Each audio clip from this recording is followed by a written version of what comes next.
All right. What's up? Welcome everybody to Cycle Jerks Podcast.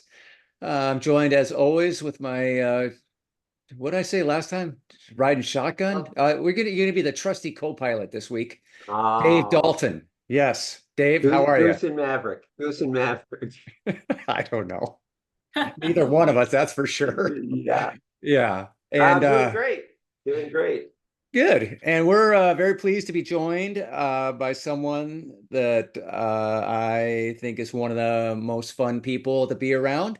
And she's a race course designer and promoter, Asa Shoemaker. Welcome to the podcast. Hey everybody, hey Mike, hey Dave. Thanks so much for having me and my birds. Yeah, and What a are couple their, of what, birds. I joined late. What are their names? Sqeables and Cinder. All right. Yeah. Squeakles? Sqeables. Squeeples. Okay. Yep. Is there a story with these names or just kind of some random? Cinder was a rescue, and she came with the name Cinder. And Sqeables, we got her as a baby, and the first noises she ever made was kind of like a squeep, squeep, squeep sound. So Eh, Sqeables. makes perfect sense. Yeah. Officially, she is Sqeables the short bird. Nice. Nice. All right. Well, so Asa, thanks for joining us. And basically I've participated in some of your events. Dave has yet to. I did the Prairie City. I've done it in the past, but it was before I think you were involved with Prairie City, but then also Folsom Rodeoccross, which I love. And I know you guys also do the track lacrosse. And do you design the courses on every venue? Pretty much. Yeah. Prairie City, there was probably a couple of years when I wasn't involved when Clipton Races was putting them on. Hmm. But other than that, I've pretty much been involved since, wow.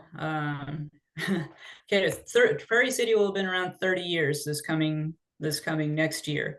So I Really? probably got into it at about 5 years in, started racing it and then designing courses with Brian Joder. And then just recently, Frank and I took it over and it's now ours. And so I've been designing courses out there for a long time. But yeah, all the rodeo cross courses, all our cross courses that we put on, and actually also a trail builder, have built trails in the past. And yeah, Yeah. just like putting on designing courses for people to have fun on. Well, we usually like to find out like when did you get started with a bike? Like where did you grow up and when did you first find the bicycle? Oh, well, I grew up in Woodstock, New York, and Oh, no kidding. yeah, yep, actually, the actual town of Woodstock. My parents moved there when I was 1 year old, and Wow. I grew up there. And basically, your parents didn't drive you around places much there. It was everything is spread out, and there wasn't really a bus system. It was kind of a small town, and you got around. You either walked or you rode a bike or you hitched a ride with the soccer mom. But that was rare. So mostly we rode around on our cheap BMX bikes, the Huffies and the Murrays, and Uh-huh. folded them in half and broke them, and got him run over when he left him behind the car. And Right. yeah, so had several of those. And it was all cool to like rock your handlebars forward and stuff and get like choppered on them. And yeah, and go off stupid jumps and get skin knees. And we didn't know about helmets then, so that's probably why I'm not that smart. So Listen to you. Yeah, I think that's my excuse too. I was anytime I have a hard time like remembering people a lot of times, and I do wonder, like, like not re I don't it's not like I have a problem remembering them, but sometimes I have a hard time with their names. Like I know a lot of I'm people, terrible but with names. yeah, and Yeah, I think that's maybe bonked my head a bunch when I was a kid. There were no well, helmets back in the day, nobody even thought to wear a helmet, it's kind of oh, and if there crazy. were, they were those horrible mushroom things, Yeah. like big white mushroom on your head, or the little leather dorky things, Yeah, the and hairnet they called it. the And then hairnet. everyone Yes, made fun of you. Everyone made yeah. fun of you Oh because it yeah, wasn't mainstream. So, yeah. So That's so, true. so Dave grew up back BMX. east. Everyone, the roads always come out of BMX. It's crazy. I never owned a BMX Oh, bike. oh, they're Yeah. so much fun. Well, Yeah. it was, I mean, it looked like a BMX bike. I would Yeah. say if it actually tried to race it, it would just break. But it had the one piece cranks on it, and by about a month in, they would kind of be like that. Yeah. Uh-huh. Yeah. But yeah, we rode our little BMX bikes everywhere. Me and all my friends. It was five of us born about the same time in the summer, and my mom had a girl, and all my mom's friends had boys, and so we were a little pack, and we went around and rode our bikes and played games like That Didn't Hurt, and you know, Uh-huh. had a good time between the no helmet and drinking from the fire hose, you know. So, Right. but Did we didn't know any better. has it been one continuous thing, or did you find the bike and then lose it and then come back to it? I would say I never lost it. I wasn't one of those people who had to have a car. Like, Mhm. and just, some people grow up and like, oh, cars are awesome. Cars are awesome. For me, a car was basically a nightmare because my parents always had the worst possible vehicles you could imagine. They would break down, they would catch on fire, they would leave us stranded. And so like, why do I want this? Spend all our money on cars and yeah. So Yeah. so a car to me was not freedom. The bike to me was actually freedom. And Uh, when I did move to California, excuse me, when I did move to California, I had my bike shipped out and I found a new bunch of hooligans to ride with and never really got out of it. Got my first mountain bike in 86. Was woo. a Schwinn High Sierra. What brought you to Cali? Hi, Sierra. My the typical story. Parents get divorced. One moves back to wherever. My dad moved back to California with my stepmom and asked me if I wanted to come to California. I have to admit they lied to me. They said, "Yeah, we're right by the ocean," and Uh, moved to Sacramento and was like, "Where's the ocean?" That way. And I will tell you, in all my 18 years that I lived with my parents, we never once went to the ocean, but I don't. I went to the ocean more often in New York than I did in California, but I don't regret it. I met all the most amazing people, and my life would be extremely different had I stayed in New York. A lot of people, I mean, on a serious note, a lot of the people that I grew up with, there was a horrible heroin kind of scene that a lot of my friends ended up getting into. And, had I been there, who knows? Right. So I'm very glad that I moved out here and changed my life. But I never gave up the bike. Yeah. I Right. thought you were going to say, but I did heroin when I got here. Oh no. No, I smoked weed like crazy, but I never Yeah. never did the heroin. Yeah, well, that's good. I mean, I don't know if you're aware of this, but I think heroin's pretty bad for you. I've Yeah. heard that. Yeah, I have a hard time understanding just how you want to start something like that, because I don't think there's like a lot of, but obviously there's a lot of people that do, and It doesn't look cool to me. I mean, I watched doesn't. my dad was a musician and what kind of just circles around that kind of thing. He was into cocaine and man, it turned him into a real jerk. And Yeah, I saw that. I'm like, never trying that. And yeah, I saw people, who would shoot up and that doesn't look good either. So I'm with you. I don't get it, but watching the people get high, I was like, oh, that looks like fun.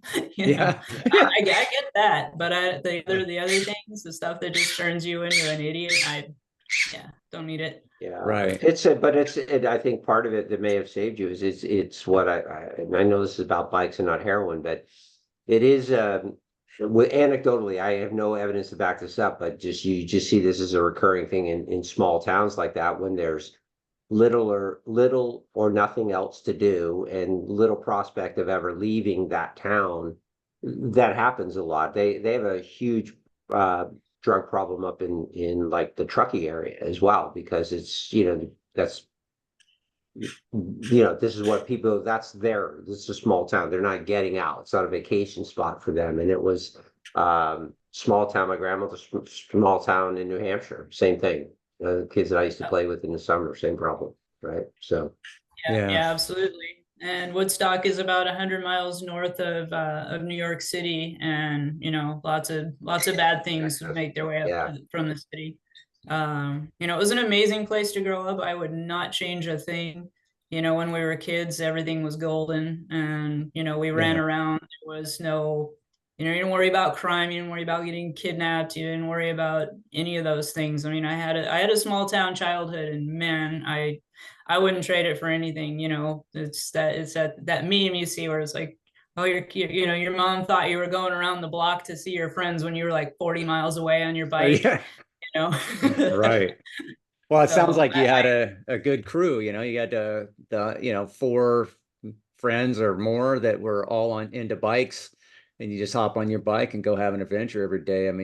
That's kind of my childhood too. And yeah, it was just so much fun, and just, not like sometimes we were up to no good, I would say, because you go through that stage. Oh, definitely. Yeah, but for the most part, it was pretty innocent, and it was just so fun just to go, the freedom of it, and oh yeah. So, and my parents had no idea. Yeah. Oh yeah. Yeah, they have no clue what's going on. You're just like, oh, he's good. As long as he's home by dinner, it's okay, But I hated the end of August, because it meant summer was over and that kind of freedom went away, right? It was just like, oh no, wait a second. Yeah, we're inside. Yeah. New York, upstate New York was definitely snowy. We made the best of it. We got in our little snowsuits and made igloos and did all the things, but it wasn't the same as jumping on your bike in the summertime, that's for sure. Yeah. So, when did you come out to California? What year? Do you remember? I was 11. Oh, okay. Yeah, 1980. Yeah. Yeah. Yeah. Nice. Okay. Yeah. And what got you into the enthusiast side of the sport, right? Obviously you're excited as a kid, you're riding your BMX bike, you're having a lot of fun, but then there's like actually like getting serious about riding your bike and then racing and developing these skills. Because I've been watching your YouTube channel, and I know you got a lot of skills. And so, downhill, sending it on jumps or whatever, all kinds of different ground tricks that you can do. And I know you've coached. So, but when did that start to happen for you? I would say I got serious about it in college. I got a road bike. We got it's a funny story. We got this house that my parents rented, and in the backyard there was this pile, like there was this blackberry bush, like huge vines of blackberries. And I noticed one day something shiny in this blackberry bush. So I started, I'm a kid, digging around in there, and I started pulling bike parts out of this blackberry bush. And I pulled out this frame and wheels, and I ended up, it was a complete road bike in there along with other things. It was all in pieces, so I kind of put it together and put some new tires on it, and it had the down tube shifters and all of it. It was actually pretty nice. Had some decent Shimano stuff on it, and man, it was fast. And I was like, wow, this is a whole different thing. And I started riding that around, just going from place to place. Again, we didn't have any kind of reliable car. If I wanted to go anywhere, same thing out here. It was like I rode my bike. And I fell in love with going fast on the road bike, and would commute it's to school on it. And then when I got into college, started commuting from Citrus Heights to Sac State every day, and that's where I kind of started meeting people. Hmm. Like, you're a girl on a road bike, you're gonna meet people. For sure. Yeah. Learned about drafting and was like, hey, this is freaking great, right? Free ride. Huh. And had several people say, hey, you're really fast. I'm like, okay, that's that's cool. Mhm. And I love the speed of the road bike. But I also, I like to do tricks and things like that. And like I said, I got my first mountain bike when still in high school, like, yeah, 86, and kind of went back to that. Once people started telling me I was fast, and I'd heard about this Prairie City thing, and I'd heard about, mountain bike racing. It was, still real early, and, cool mountain bike race and all the Kuka Cup, all these things that we had, here in NorCal and Nevada. And I'm like, that sounds really interesting. So I started, trail riding and signed up for, oh, was it Tahoe 6600 mountain bike race way back in the day. And I did that, and it was the hardest thing I'd ever done in my life. I got beat. Do you remember Amber Ramos? She was Hmm. maybe 8 years old, and just she was a phenomenal rider. But I don't know what happened to Amber, but when she was a kid, she was a monster. I got beat by this 8-year-old kid who, they called the beginner women up onto the start line and said, okay, so it says on here, you're doing 1 lap, but do you guys want to do 2 laps? Everybody didn't, nobody said anything except Amber, and she's like, 2 laps. And we're like, really? Yeah. It's like, all right, fine, we're doing 2 laps. And she beat us. She beat all of us as like an 8-year-old kid. And I was like, wow, Wow. insane. But Are I you passed. serious? 8 years old? Like, No, are I am you not just, kidding. Yeah, I think you probably can Google her. I mean, I may have the Yeah. years a little wrong. I mean, I'm old and I don't remember all these things, but I remember this little kid just kicking all our asses. And yeah, um, Wow. but yeah, she was amazing. And so I did that race, and I got my ass handed to me, my butt handed to me on the climb. But as soon as we got to the downhill, I passed everyone. I'm like, why are you hitting your brakes? And that's when I realized that, maybe I could be a decent cross country rider, but downhill was really my thing. And started racing downhill. And man, that's my thing. Downhill is amazing. I don't ever want to stop doing that. And yeah, I started in sport, went to expert, actually was pro for a couple of years, got injured and sick, and things happened and life got in the way. But then I also discovered coaching and found it was really, really satisfying to help other people get good at stuff, especially women, you know. Yes. So Yeah. yeah, Yeah. so bikes never left me. Yeah. I watched one of you had an interview with Lindsay on your Oh, YouTube channel, yeah. and it was just really cool. What she's doing. And then I know you've worked with her on the coaching side, but we're talking about Lindsay Voorhees. She does the Live All Ride camps. Lindsay Richter now. Oh, excuse me. Yes. Oh, that's yeah, right. Whoops. Yeah. So, but it's really cool what she's built, and it's these camps, and I really love her messaging about it too. About just you know learning some skills, but on the bike, but it's an approach to life, and facing your fears, and yeah, so anyway, so that's really cool. So, and you've coached with her, is that right? Yes, yeah, a couple of times. In fact, I believe she's coming out to our neck of the woods, Folsom, in October, and we're gonna hook up and do something together out Oh, here. great. Yeah. Yeah, because I know I tried to get her out a couple times, but this area was somebody else's area, is what she told me.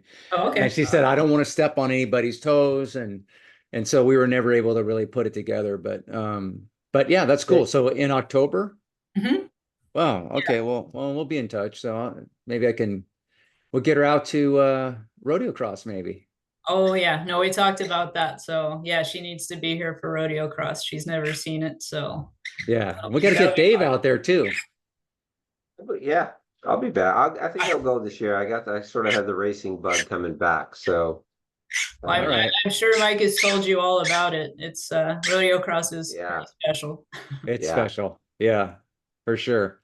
Yeah, I'm Yeah, looking at, oh, go I ahead. was at some friends were racing the district championship, the NCNCA district championship down here in Pleasanton today, or this weekend. So kindly, my wife said, sure, I'll go watch you.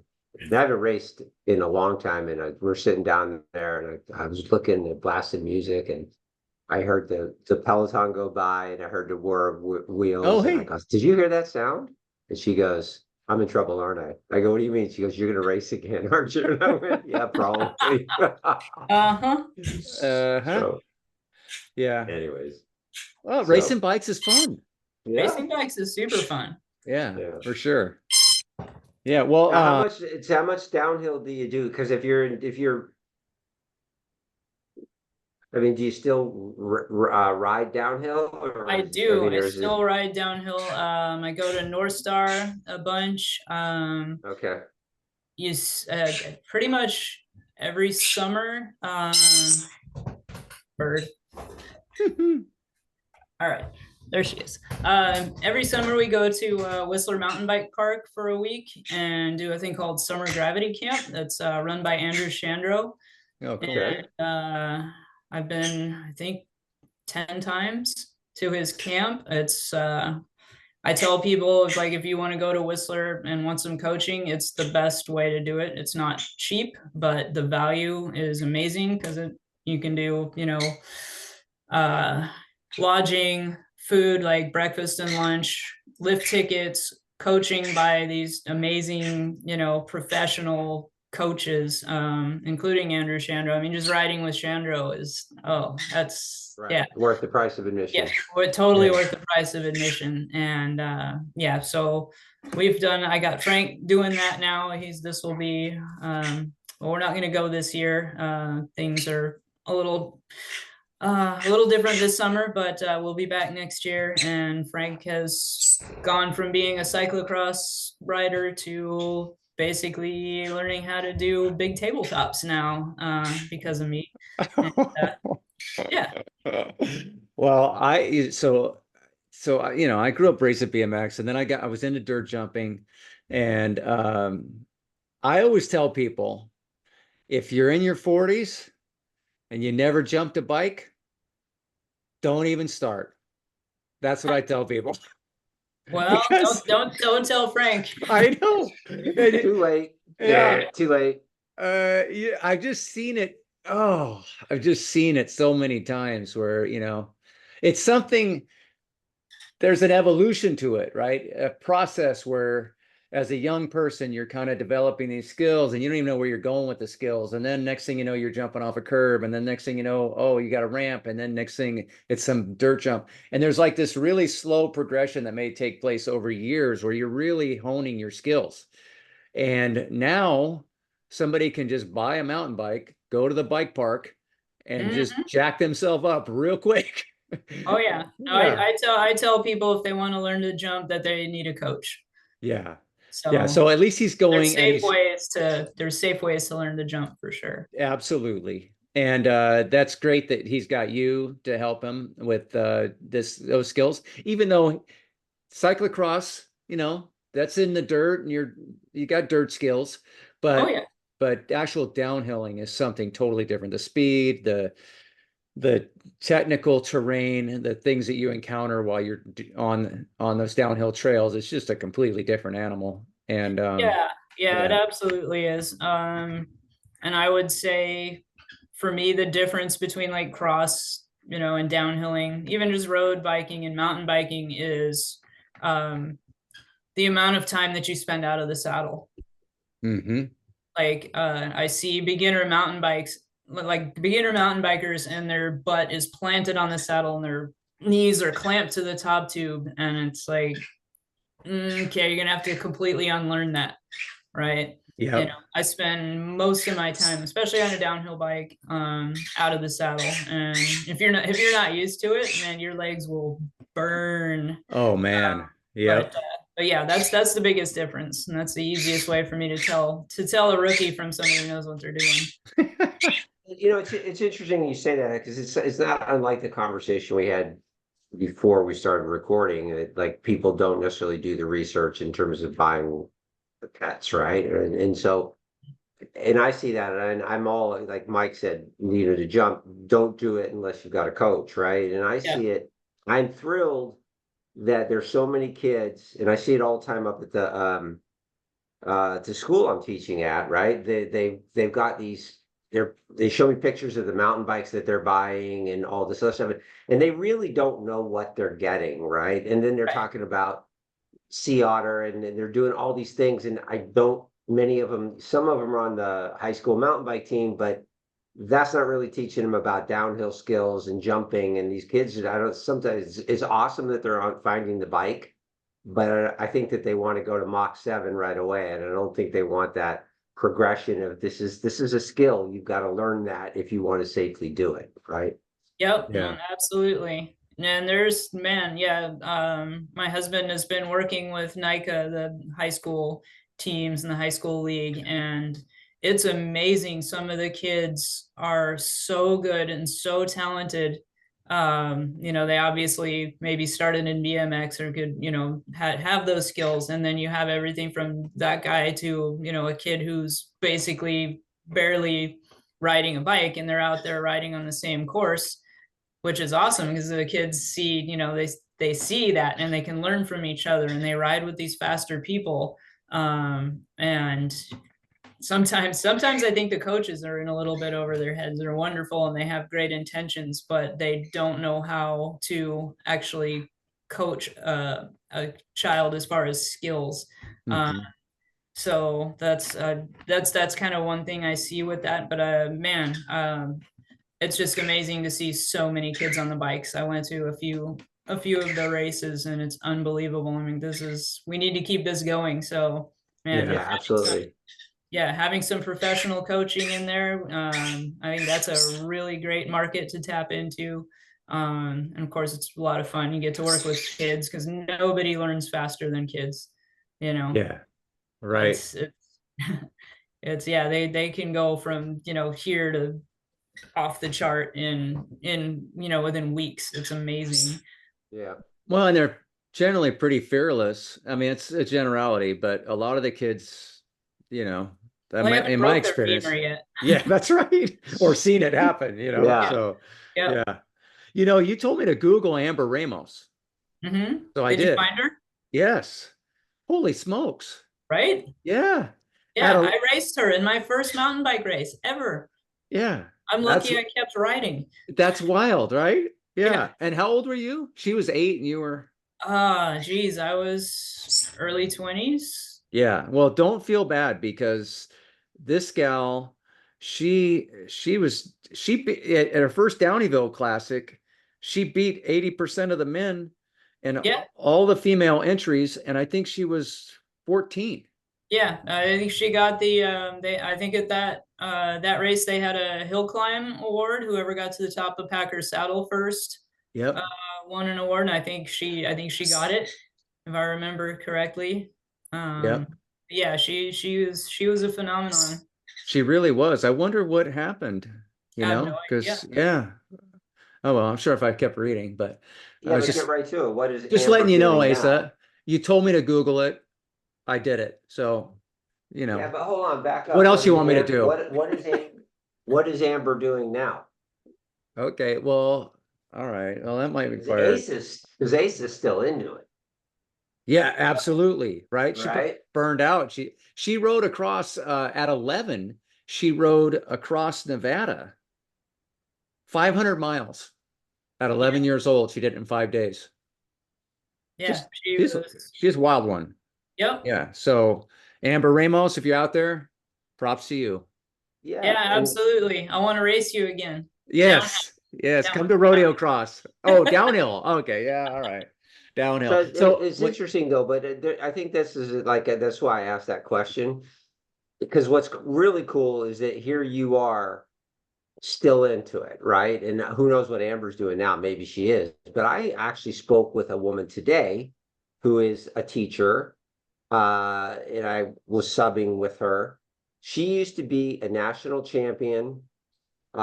She coached mountain biking. She was actually a manager of the Argentinian national team, Oh wow. and all this. A couple time national champion for the US. She doesn't ride a bike anymore.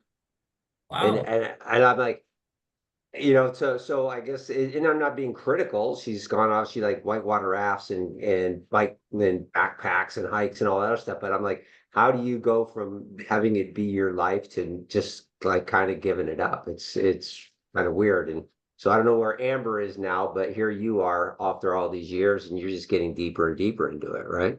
Yeah, yeah, it's hard for me to imagine not having a bike. I don't know. I don't know who I would be without that. So, you know.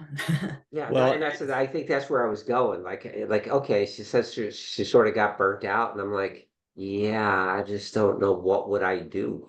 Right.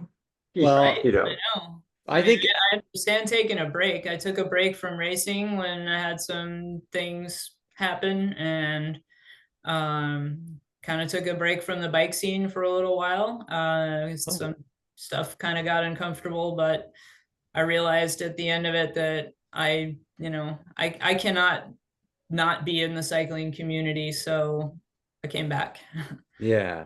Well, we're Just glad you're back for me too. sure. Me too. I Yeah. So actually started to get the racing bug. I'm not going to race downhill anymore. People have said you should race it. You should just try, and it's like you can't just jump back into downhill racing. That's not something you just, you know, right. that's something you really need to train for. But I did my first cross races this last season, and I hadn't raced cross in a while, and I love it. But I built a single speed squid cross bike, and raced the whole season of Sac CX, and fell in love with that again. So I'll definitely be back cross racing, and hopefully doing some cross country mountain bike racing too, and maybe some enduro. We'll see. Okay. Yeah. Well, your downhill skills will definitely play well for enduro racing. Oh And yeah, some of those courses are insane. I yeah, mean, they might as well be. I mean, they are downhills, but yeah, oh it's yeah. it's it's pretty intense. Dave, well, you're talking about this woman. I think all of us, if you've ever pushed yourself on a bicycle to the point where it's no longer fun, right? So, and part of this is like what our mutual friend Vince just did in Kansas at Mhm. Unbound XL. He did the 353 miles, 28 hours on a 28 bicycle. hours. I haven't done anything that extreme, but I've done some, I think my most is like 18 hours. And there's these, like, it's definitely like you start beating yourself up mentally, like, what am I doing? This is so stupid. What's the matter with me? I've taken something fun and now I've turned it into something that's torturous. And and you have these dark thoughts. I mean, at least I do. Sometimes I have these dark thoughts like, why am I even doing this? You know? Hmm. And so maybe this person that achieved this high level of success but literally you have those thoughts and then you finish and then you're just like, oh man, that was crazy. Why was I, what was I Yeah. doing And you have a there? beer and you start telling Yeah, stories, and you're yeah. like, oh, that was awesome. That's right. The next day Yeah. you're on the bike again going, man, I love this thing. Yeah. But maybe I, some people do hit that checkoff point where it's just like, you know what? I'm just spending way too much time doing this and I'm not enjoying myself like I used to. I don't know, and people move on, but I don't Well, know. you people, know, I, sorry, go ahead, Dave. no, I mean, it's, and I understand the break, right? I understand, sometimes you push yourself, you get tired, you get burnt out, you have a physical ailment, life, as you've said a couple times, life gets in the way. Hmm. But I just, even if it could reach the point where I wasn't even thought about being competitive or thought about doing like I did a century this weekend, or 72 miles. But even if I just can't imagine not wanting to go out and just ride, even if it was just for fun. I've looked into my crystal ball a million times and I just don't ever see it happening. But each to each his own. Yeah, yeah. Although if I didn't ride, I sure would have a lot more space in my garage. But Yeah, I always feel So like it helps exercise the demons in my head that's the too. only way to get away from them sometimes. Right. Yeah. Yep. yeah, And I've been married for, I don't know, a long time. We actually have our anniversary tomorrow. I Oh should probably wow. know how many years, but like Mike, you better figure that out pretty 36 quick. years or something. Yeah, but even my wife recognizes it, if it's been a few days, she's just like, you should probably go for a ride. You're getting kind of irritating. Oh yeah. Yeah, I tell Frank the same thing. Yeah. Get the F out. I'm so much nicer after Yeah. I've had, and so I'm sure that's appeal for a lot of us. But have you ever taken yourself to the point where it's like, man, this is not fun? Why? Oh God, several times. Yeah. Yes. Yeah. It's like drinking and getting drunk and throwing up. Like you I will mostly you never. don't Yeah. learn the first time. Maybe Hmm. by the third or fourth time you kind of learn, but Right. I think it's kind of the same thing with the bikes. But then enough time goes by and you're like, that sounds good. I'm gonna go do that It really again. wasn't that bad. It wasn't that bad. Yeah. So no, yeah, definitely So, driven myself there several times.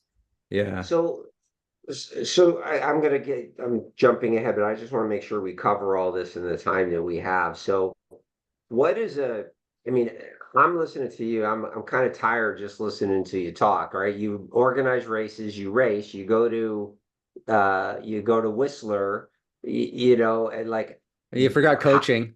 coaching, right? Like, how do you got your own YouTube channel? Like, oh my God, how do you keep all this straight? And then I want to talk about going into a course design but what are all Um, these? Mostly I don't do it all at once, for one thing. Yeah. My YouTube channel, and I was talking about this with you, Mike. I haven't done anything with it in a long time because I got a big girl job and had to make money Hmm. and travel and do all these things. What's the big girl job? So I was how would I even describe it? I'll try to make a long story a little shorter. I was working in a bike shop in 2018 and told myself I don't want to ever work in a bike shop again because I wasn't making any money and I was tired of customers wanting things for free and just the Mm-hmm. usual things we know about working in a bike shop, having to work weekends and Yep. it's kind of a thankless job and so I put out to the universe, I don't want to work in a bike shop anymore. 2 weeks later, the owner came in and said, hey, I'm closing the shop. And I said, when? And he said, in 2 weeks. I'm like, wow, Oh, okay. So my friend called me up and said they needed help. You remember jump bikes when they were in Sacramento?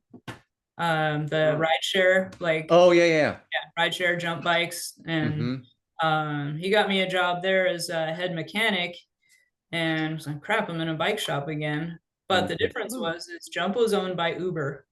And basically I did for Jump what I did all the time, which was make videos and show everybody and put it out on our Slack channel how to fix bikes and made all kinds of things better and did these things. And I was basically recruited by Uber to work in the R&D department in San Francisco for jump bikes and scooters.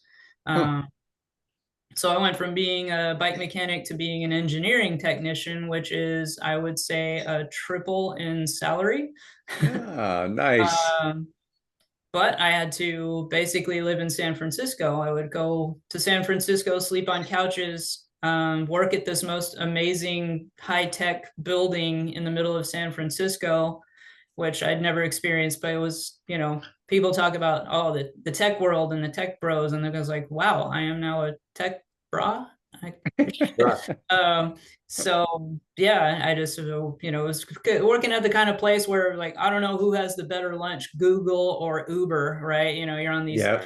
campuses. I got to experience that whole thing, and learned more about engineering. It was the most amazing experience I'd ever had. And then COVID hit and we all got laid off.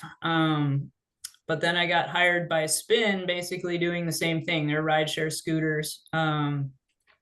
But they hired me as a failure analysis engineer and paid me more money, and I get to work from home. Um, so that was a pretty amazing deal. But then things went downhill more because of COVID, and we got bought by Bird, and I got laid off in December. So that's when I went full time race promoting. And also now it's making me think about getting my YouTube channel back going, and coaching and doing all those things back in the bike world. So the big question is just obviously financially, it's a lot more challenging than going to the Bay Area and making Bay Area tech money. So that's But able to Right. do that. I mean, I'm from tech too, and then it provided a good life for me for sure, but it will sap the life right out of you too, right? Because that's you don't have time to do anything else, right? So in a way, uh yeah, yeah. I yeah. mean, again, I can't look back with regrets because we it treated in most companies treated me and my family pretty well, but Yep. when you are connected 24 hours a day, it's just now, yeah, you just have the freedom to do a few other things, and there's more hours in the day, I think, Oh anyways. yeah. So Well, I will admit though I had it pretty darn good when Spin hired me, because they basically they sent me all the tools, they sent me all the vehicles, and I had my garage workshop. I was on Zoom all the time, communicating with our techs all over the United States, and in Europe. So we'd having calls with China, so we had some weird hours, but I did have a lot of time to ride my bike. I could go ride my bike in the middle of the day. I mean, there were yeah. definitely really Hmm. really good things about it. Also enabled me to help take care of my father-in-law, and there's just I wouldn't trade a single moment of any of it, either with Uber or Spin. I learned more in probably 2 years, just about engineering and electronics, and the tech world. Yeah. And it was like basically 4 years of college just crammed into my brain in a year, and it was amazing. And I really tested my limits, stepped way out of my comfort zone, ended up being in the tech world at 50 instead of my 20s. Right, And, Right. right. It you know, does sound like an amazing experience, especially, you know, what you had done prior to, and then all of a sudden you're thrown in this high tech world where, like you said, you probably got chefs making your lunch and it's just like over the yeah, top insane. glitz, Oh yeah, did you see the movie Super Pumped? I did not. Oh, okay. It's about the founder, Travis Kalanick, I think it is. Uh-huh. Yep. Yeah, it's about him, and it's a wild ride. I mean, I really enjoyed the movie. And did you ever get a chance to meet him when you worked at Uber? No, he was out of the scene by then. Oh, okay. I did meet Dara though, I think he's probably still CEO. Okay. Um, yeah, Yeah. did get to meet him, and that was, had a little just like, awestruck moment and that kind of stuff. I mean, these are people that you read about, and Right. here he is, he's right Yeah. here shaking In my hand, Fortune like, magazine or whatever, right? yep, yeah, Yeah. talking to me about the battery clip that I designed, and it's just like, wow, okay, this is pretty cool. Yeah. Yeah, it was neat. It was really neat. Yeah, wouldn't change a moment of it. Yeah. From the bike shop to working at Uber. Yeah, That's pretty yeah, wild. learning to do basically microscopic soldering, and oh, it was amazing. Loved it. Yeah. Absolutely loved it. Yeah, couldn't have asked for a more cool like career change. So Yeah. All right. Well, hey, let's talk about course design. So Yeah. how did you get into course design? Was it more just you mentioned you built trails too. So I built trails also for years, with Right. BMX. And Yep. I've always had very uh when I was younger, I was a lot more vocal about my opinions. But I now think we I all just were. yeah, I just show up and whatever the course is, and I'm happy with it. I'm fine. I'm easy to please. But when I was younger, I'd always think, oh man, they should do this. Or why didn't this, why isn't there a berm here? And there should be maybe a little booter right into this drop down, and but is that kind of how it all started for you with trail building? And then, or was it race experience or maybe a connection? And how did it begin? Well, I mean, we all built trails around our houses when we were kids. We had, shovels and dirt, and we didn't know about landings then, just All right. Jumped it up, flat. Yeah. up to flat. And but it probably when I started racing Prairie City and then was asked to go out and help build courses out there. The neat thing about Prairie City is it's like I mean, you've seen it. It's just kind of a blank canvas, right? And we're like, what Yeah. would be fun to ride on a bike? I mean, these are motorcycle trails, so it's, you know, there is no cool switchback climb. It's like you Right. you go. So you got to find, so it was fun. It was trying to find challenging, fun ways to ride motorcycle trails on a bike and make it different every week. That's challenging too. So I started doing that, and then working with those same people, we ended up taking over Sac CX from Rich Maley, Hmm. and so I started designing cyclocross courses, which is the ultimate in blank canvas. It's Oh like, man. here's a park, you know, Yeah. okay. All right. um, so yeah, I really, really, obviously I watched cross races and, tried to study up and learn, what makes a good cross course.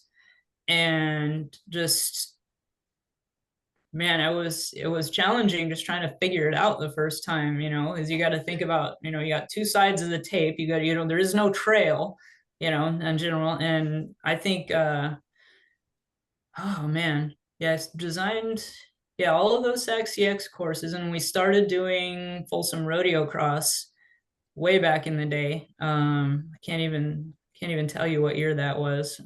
Frank and I have been putting it on as a bike nerd for 10 years or more now, but I was actually involved when it first started, where we'd get like maybe 60 people out Hmm. there, and we didn't have nearly as many lights, and trying to learn. I think the most challenging thing about rodeo cross is the lights.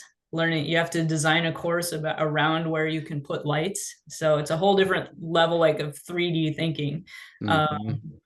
but then I also worked with Sierra Buttes Trail Stewardship, building trails up in Downeyville area. I worked for a company called Trailscape, building trails with Randy Martin. It's where I learned well, actually, I learned at North Star, where I was I was a crew leader at North Star when we built the now famous live wire jump line. Learned to use heavy equipment there, and drove Mini X and Swaco, Oh and wow. and for Trailscape got to play with the Mini X on that too. That's super fun. Well, it's Man. like a video game. Right. That's So the stuff you dream of when you're just slinging dirt with a shovel. You yeah. know? Although honestly, I will say I really like the finishing part of Oh, it. I do too. Yep. The digging's great. I mean, it's cool just to drive the machine, but I mean, Yeah. when you actually shovel in, and and you smooth that berm, and then, oh yeah, that's Yeah. it's very satisfying to do the polishing. So I have a question. So I don't know if you know this about me, but I was involved in the Terra Yanis Classic. Yeah. It sounds like, did you ever race that? Um, what? Let's see. It was at Where North Star. And so well, actually, the first three races were at Sandhill Ranch, and we called them the Race for Terra. I was at Sand Hill. Really? Yes, So you did four cross. I did. let's see. What did I do? We had that downhill course. Do you remember the downhill courses they had? And you did three different, like, it was like the most mini enduro you've ever done. And Uh-huh. they had the cars and that you could jump and you jump over the cars. I wish I still had that picture of me jumping lengthwise over the truck. It was so cool. That's Um, awesome. yeah, I was there for that. Yeah. So, but I thought maybe because Livewire, so we actually, the Terry Classic, it was around it was a similar time frame as the Livewire creation. So I didn't know if maybe you were involved, but we Man, were. I was probably there. It's a Hmm. lot of it is a blur now. I worked at North Star for three years, I think. Okay. Yeah. And was Andy Buckley your supervisor or boss He or? was way over us, but yes, I Oh, knew okay. Andy. Yeah, I knew Andy. He's a good dude. He's such a gentleman, and he Yep. was so helpful for us because Sandhill, we did the first three races. The first race we did, Tara was actually still in the hospital at the time we did the Yeah. first one.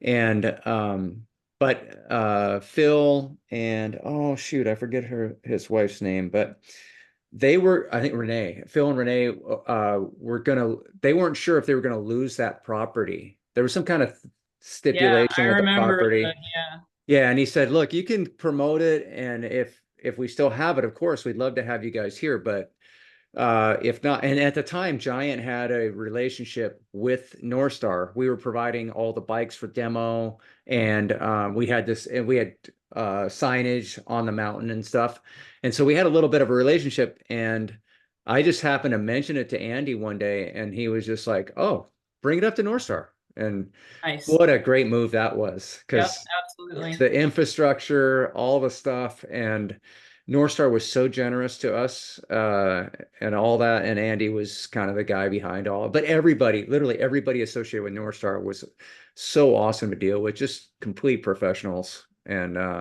yeah, it was awesome. But Nice. so you do a little race promoting. I did some race promoting too. I think we did seven of them. So Nice. Very yeah, cool. Yep. yeah. But then Vail Resorts bought North Star. And then Andy was like, Yeah. I don't know. And so then we were faced with the same dilemma. And it was, and Tara, she lives in BC, North Mhm. Van. Yeah. And she was like, well, I could probably get it moved to Whistler. And I was just like, "Oh, okay, I don't know if I can swing Whistler." Yeah. It was a lot of work, putting on races. Oh yeah. But going back to what you said at the beginning of Rodeocross, all the work to set up a course for 60 people. Yep. Oh, brutal. Yeah. Yeah. It How long was does it take? If you, so, yeah, how long? so these days, to set up a typical rodeo cross course, we get out there at 9 in the morning.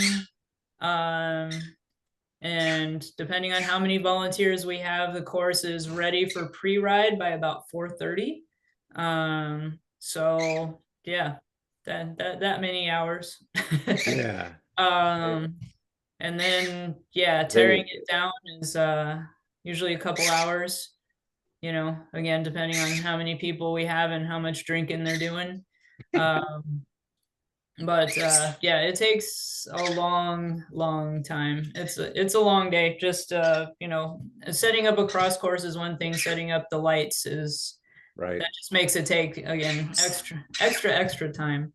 But yeah, back in the day, well, we didn't have as many lights, so it wasn't quite as brutal. But we Mhm. also didn't have that much help. Huh.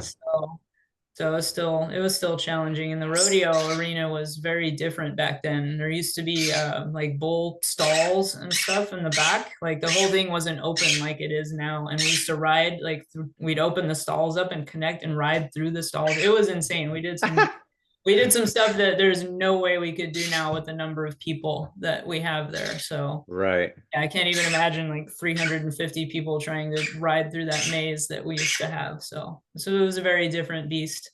Well, okay, so that brings me to where I was going to go with this is that when I first got introduced to cyclocross, I think Mike and Dan my mechanic introduced me to it. I honestly didn't even know what it was. And so I bought a cyclocross bike and I did some of the local cyclocross races. And the people that put these races on, they were local here, so it's not you. It was kind of like, oh, this is interesting.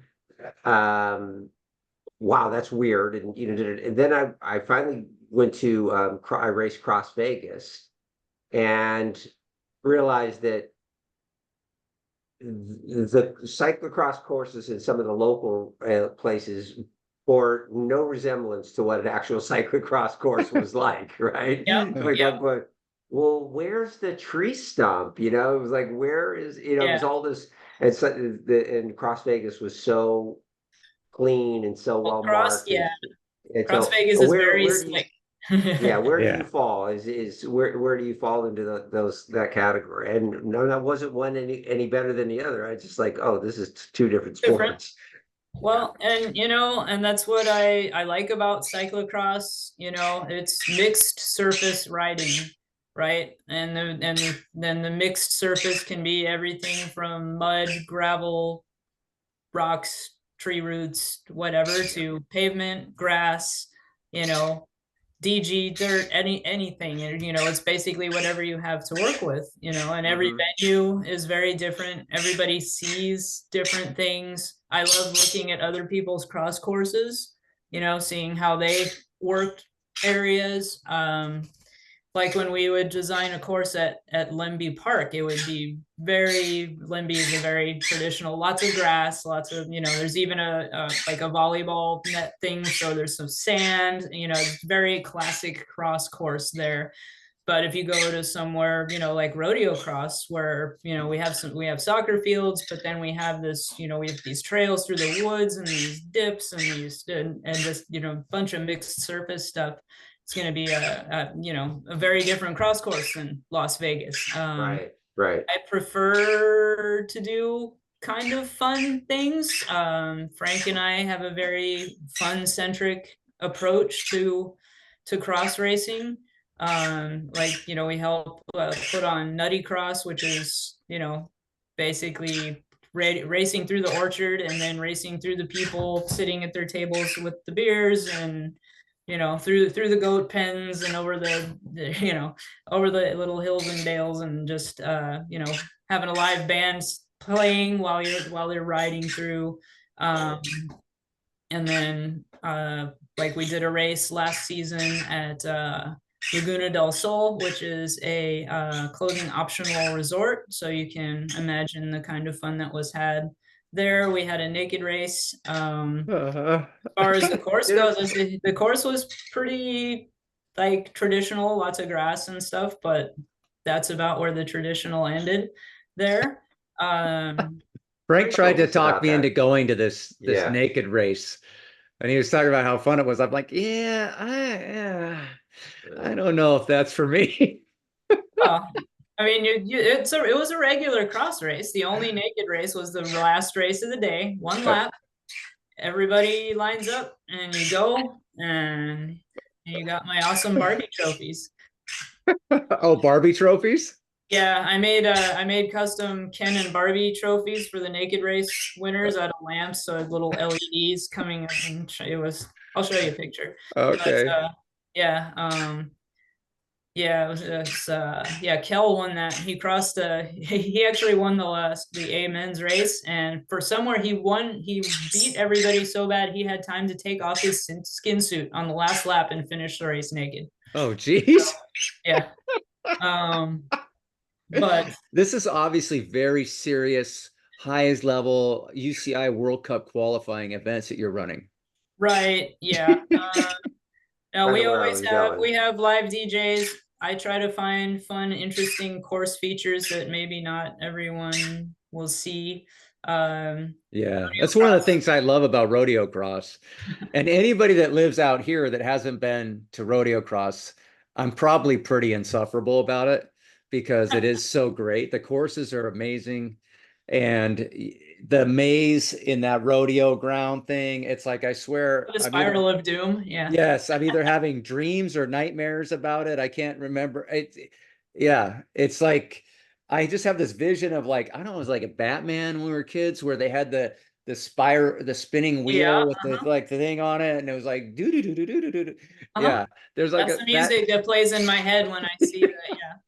it's incredible. It's incredible. And also Heckle Hollow and all the different things, the DJs, and it's just it's incredible. It's such a fun event. And yeah, so yeah, if you're in this area and I've ever talked to you about it and you've never done it, then yeah, I just go on and on about it. So I'm trying not to do that right now. So let's just shut it down. So no, but so Asa, so you said it for that or building a course. So let's just say you said you start at 9 and it's ready to go for pre-ride at 4:30.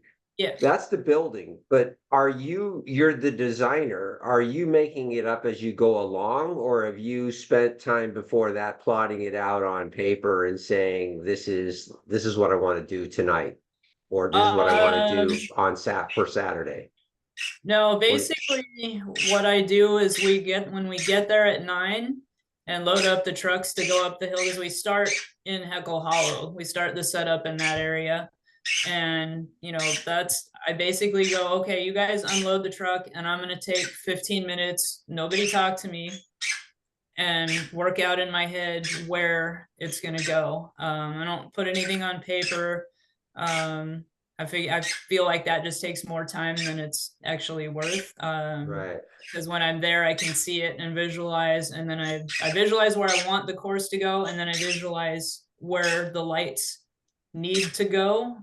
And that's the challenging part, and that's why I need 15 minutes of alone time.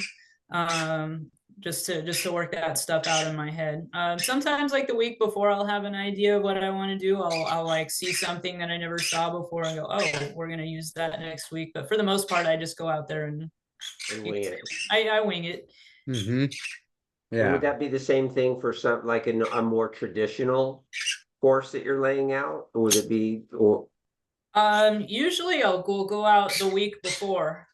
Just because you never know with conditions, what's going to change, who's going to be parked where, what's going to happen. So usually like the week before on a traditional cross course, I'll go out and I'll get a really good idea in my head of what's going to happen. Yeah. got it? All Got it. right. Well, hey, listen, before we wrap this thing up, let's talk about your YouTube. BABOB. Yes. Great name, funny graphics, yeah, well executed, I think. And can you talk about how that started and why it happened and what inspired you? Oh, well, the coaching thing is pretty much why it happened. I liked, I figured there's got to be a way to kind of maybe reach more people. People liked the way I coached and, thought I was funny, and I was like, Yeah. "All right." And so I started, I learned to make videos and started playing with the camera and just doing goofy stuff. And I said, well, let's make this channel. And BABOB was basically my women's group. Stands for Badass Bitches on Bicycles. If you don't like bitches, it's Badass Babes on Bicycles. And boys are also welcome, so it can be Badass Boys on Bicycles. Right. But so I designed my kit and my funny little BABOB logo. My friend Ashley helped me design that. There is a circle of doom in it too. Yeah, yep. Coincidence. Yeah. And, so I thought, oh, people are making money on YouTube channels. So I started making videos and having a lot of fun doing that. And, I was working not nearly as hard as I was and had a lot more time to go out and do that kind of stuff. And I really enjoyed it. And I haven't done any videos in a long time, but I would really like to start doing it again. And I might even change the focus a little bit. With me being, I'll be 55 in July, and I do coach a lot of women who are a little bit older, and the timid factor just goes way up. As we talked about this a little bit. The older you get, I mean, I've seriously hurt myself several times, and the older I get, the more I'm like, man, I don't want to do that anymore, but it's not going to stop me. And, Right. but what's going to help me not get hurt is to keep my skills fresh, keep writing, keep doing the things, Hmm. and, that's what I tell people is you got to develop the skills. Don't just go and ride. Like I play around in the parking lot. If I'm on my bike, I'm doing something goofy and people are like, "Oh, you're showing off." I'm like, "No, I'm practicing." All I'm right. practicing. I'm doing, I'm doing endos. I'm doing just little things on my bike to keep my skills going. And these are all this is what I love to teach women. And it's funny because like all the older women are like, "I can't do tricks." It's like, "Come on, I'll show you an easy trick." And it's like, yeah, you can, and it'll make you a better rider. And so I was kind of thinking that maybe I would do some more gearing of stuff towards not just women, but cyclists who want to keep progressing and not just riding their bike and actually progress. Yeah. Well, I feel like a lot of people, like especially like when we're talking cross, you have kind of two types, not two types, that's not right, but you got a bunch of different types of riders that show up and Oh want yeah. to do these things. And a lot of people are from the road segment and they're very accomplished on a road bike, Mhm. but there's no need to do a trick or any motivation or anything like that with a road bike. You're not jumping off curbs on your road bike. You're focused on, Most people aren't. yeah, all kinds of stuff, right? That it doesn't involve maybe some of these skills that really help you in the dirt. So yeah, I think that's a good way to approach it, because of your involvement with the cross racing and obviously Prairie City. Yeah, I think you'd have a built-in audience that would be appreciative. I mean, you already have stuff like that on there now. Oh yeah. Yeah, but yeah, just Like, continuing here's along. the dumb things I can do on a bicycle, and I'll show you Yeah. how. Yeah, that'd be great on the old David Letterman. He used to have those stupid human tricks. Yeah, stupid Maybe bike some, tricks. Yeah. yeah, he could come up with a little spin-off maybe. Yep, for sure. Yeah. Yeah, cool. All right, well, So, well, go let's ahead. let's plug these events. So we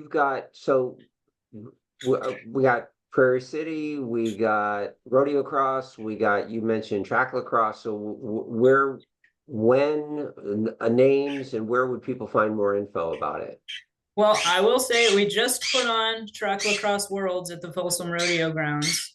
Had Last Okay. weekend, right? Yeah, yeah. Yeah. So that was absolutely insane. I don't know how those people ride bikes that don't coast and do the things that they do. Yeah. But yeah, we've got so Prairie City is the I think Ben springtime. Frederick was there. I think so too. Yeah. Yeah.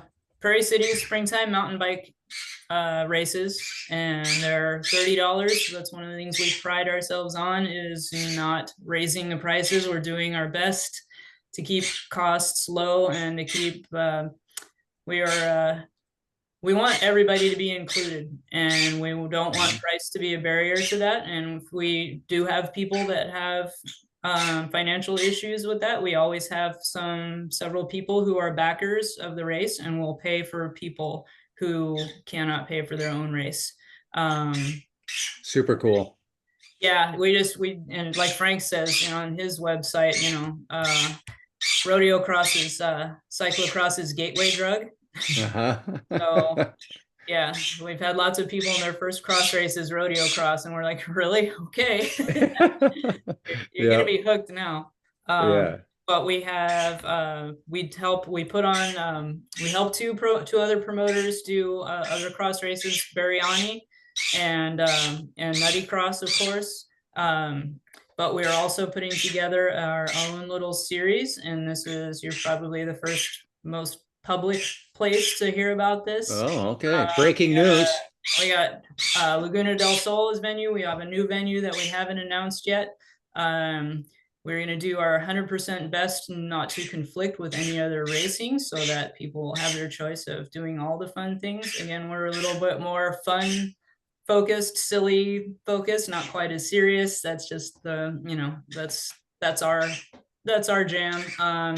But look for Uncle Frank's Cyclo Circus. Oh, look out. All Mhm. right. So coming Love it. at you this fall. Okay. Yeah. Speaking of the fun and silliness, I got a gift after one of these races, and it was a crown, and Yeah, it had a sticker on it that said "I farted." you're welcome.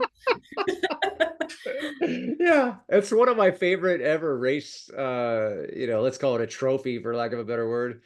But yeah, it's in my garage now, and it has a Nice. little. I think it's a little cat, a little sketchy looking, maybe hairless Mhm. cat looking at it. Yeah, Yeah. it was fun making the crowns. Well, we wanted to bring back podiums to Prairie City. Um, so we wanted to do something that was, slightly like, okay, you're a winner, but Yeah. here's a crown. And Don't then take yourself too serious. don't Yeah, take don't it let it go to your seriously. We're head. having fun here. So Yeah. we made up these we got crowns, and I got a bunch of just silly fun stickers to put on the crowns. That was always fun on Tuesday night, and we're going, all right, somebody who's getting this one, and Frank chose that one for you. Oh, So you're nice. welcome. Well, I'm honored. But yeah. Well, one of the things, the crowns were good for one raffle ticket in our end of the season raffle. Hmm. Come What do here. we got going on here? Sorry. Sqeables.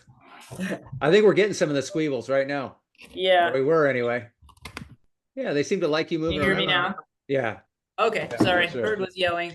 Yeah. But yes, the crowns were good for an additional raffle ticket in our end of the season raffle. But Oh, okay. we'll continue to do that. And I'm glad you got a crown that you liked. Yeah, that's cool. All right. Well, listen, Well, I know. thank you for doing all the promotion and keeping the events alive, and especially Yes. what you're doing in terms of keeping it affordable, because we've had, and I know it's a different animal, but one race promoter here shut down. There's another one that does the road racing around here. He's struggling. Yeah. It's And tough. the people want these venues, so thank you for keeping the dream alive and for making them fun, and then helping those that, especially those that want to do it but can't. I mean, that's one of the complaints. It's, I can't do it. It's $75 or it's $100 or whatever. Yeah, So, I um, can't afford to do half the events I want to do. I yeah, look at it yeah, like, Right. man, I exactly. can't So, even imagine being a young person trying to get into it. so many And thanks to you and Frank.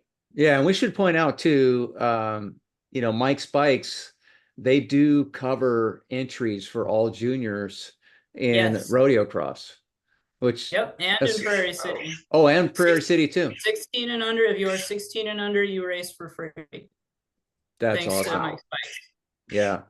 Yeah. So yeah, I love the thing that, I grew up here in the East Bay, and there's a cycling scene here, but it's nothing like the scene in Sacramento. I feel like you have so many opportunities for people to get involved at different levels.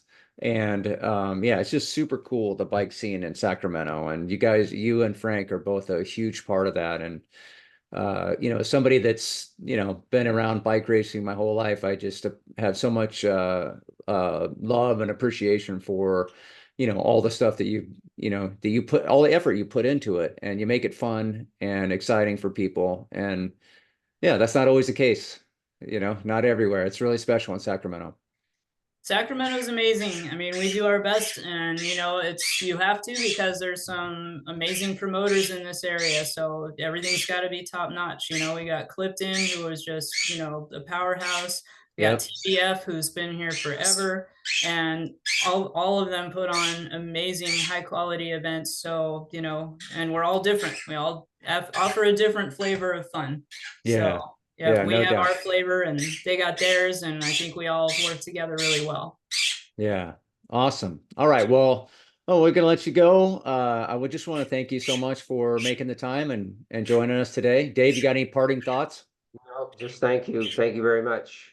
Yeah. Yeah, really great. I'm gonna Great drag stuff. his butt out to rodeo cross this I'll be year. there. Oh, you Yeah. I'll be won't there. regret it. You won't That's regret right. it, Dave. That's right. Yep. You're gonna go to the first one. Bring your drinking liver. That's I- never a problem. That's Yeah. never a problem. Nice driving. All Yeah. right, there you go. Very cool. Well, I Awesome. appreciate it. This was so much fun. Yeah. All right. And Cinder and Squabbles. Squeables. Squeebles. There you go. Squeeble Squabble. Hey, Squeebles. Yeah. They they were very much involved in the interview as well. Yeah, well, yeah, they were mostly good. Yeah. Great. All right. Thanks so much, Asa. All right, thanks, guys. Thank you Yep. so much. Yeah. All right. Bye-bye. Bye.